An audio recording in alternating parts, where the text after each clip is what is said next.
జగిత్యాల జిల్లా సారంగపూర్ మండలం బడ్డపల్లి పోతారం గ్రామంలో పిచ్చి కుక్క స్వైర విహారం చేశాయి.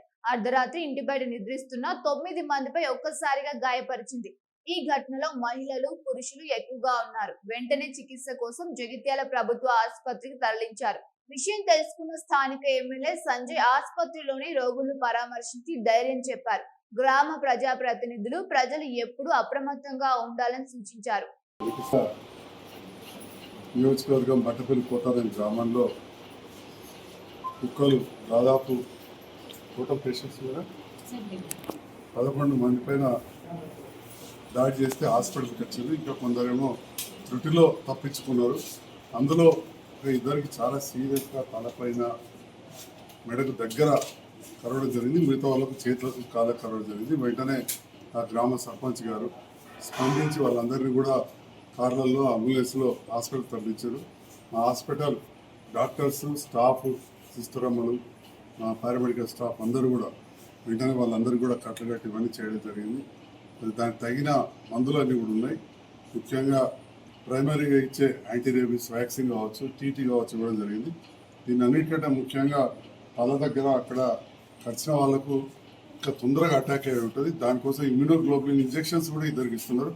ఒక్కొక్క ఇంజెక్షన్ ఖరీదు 10,000 రూపాయలు ఉంటుంది. 10,000 రూపాయలు ఉంటుంది. అంటే అట్లాంటి ఇంజెక్షన్లు కూడా ఈ తెలంగాణ రాష్ట్ర ప్రభుత్వం, రేవంత్ రెడ్డి గారి నేతృత్వంలోని ప్రభుత్వం, కాంగ్రెస్ ప్రభుత్వం ఇక్కడ ఇవ్వడం వలన ఇవాళ ఆ ఇద్దరు కూడా కొంత ప్రాణహానికి తగ్గే అవకాశం ఉంది. ఇమ్యూనోగ్లోబులిన్ ఇంజెక్షన్ లాంటివి కూడా జగిత్యాలలో అందుబాటులో వస్తున్నాయని చెప్పి కూడా పాత్రికేయ మిత్రులకు మీడియా ద్వారా దాన్ని కొడతా ఉన్నాం. ఇప్పుడే క్రిటికల్ కేర్ బ్లాక్ కూడా వెళ్ళిన ఒక పాము పుట్టిన అమ్మాయి అయోధ్య నుంచి వచ్చింది. ఆమె కూడా స్నేక్ వింగం ఇవ్వడం అవన్నీ కూడా దాంతో కూడా అమ్మాయి కూడా చాలా స్టేబుల్గా ఉన్నది.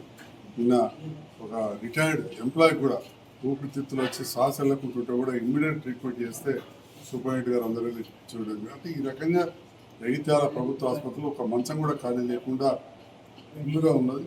గౌరవ ముఖ్యమంత్రి రేవంత్ రెడ్డి గారిని ప్రత్యేకంగా కోరడంతో ఉమ్మడి జిల్లాలోనే అతిపెద్ద కొత్త హాస్పిటల్ ఎక్కడికి మంజూరైందంటే జగిత్యాల 450 పడకల ఆసుపత్రి 235 కోట్లు మంజూరు అవడం కాదు, పనులు కూడా ప్రారంభమైనవి. అంటే ఇప్పుడున్న ఈ హాస్పిటల్ కంటే 4.5 అంతల పెద్దది కొత్త హాస్పిటల్ వస్తున్నది. ఇవన్నీ కూడా ప్రజలకు సేవ అందుబాటులో ఉంటాం. మరి డాక్టర్లు అందరూ కూడా, సిస్టర్లు గొప్ప సేవ చేస్తున్నారు. అందరూ కూడా బాగుండాలని కోరుకుంటాం. మరి మీ అందరూ తెలుసు, మా మీడియా మిత్రులు అడుగు చెప్తారు. ప్రస్తుతం నేను ముందే చాలా జాగ్రత్తగా చెప్పాల్సి వస్తుంది. మా సర్పంచ్ గారికి పరీక్షనే గ్రామాలలో నాయకులకు వీధి కుక్కలు ఒకప్పుడు ఏదో మందు పెట్టి చంపుడు, సూదేసి చంపడం అని ఇన్ను మా వాళ్ళు చేస్తలేరు, మేము చేస్తలేము. కానీ మరి ఇప్పుడు ఆ కుక్కల ప్రేమికులు ఉన్నారు, వాటి ప్రేమికులు ఉన్నారు.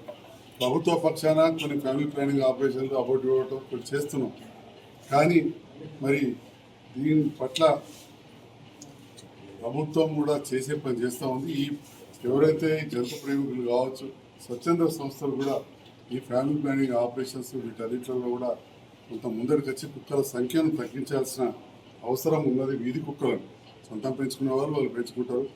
రెగ్యులర్గా కూడా ఊళ్ళలో వాటికి కూడా పశువుల డాక్టర్లతోటి యాంటీ రేబీస్ వ్యాక్సిన్ వాటికే వేయిస్తే మనకి ఇబ్బంది ఉండదు. కానీ ఎక్కడి నుంచో వచ్చిన కుక్కలకు ఆ సర్పంచ్ గారు కావచ్చు, గ్రామ కార్యదర్శి కావచ్చు ఏం చేయలేదు.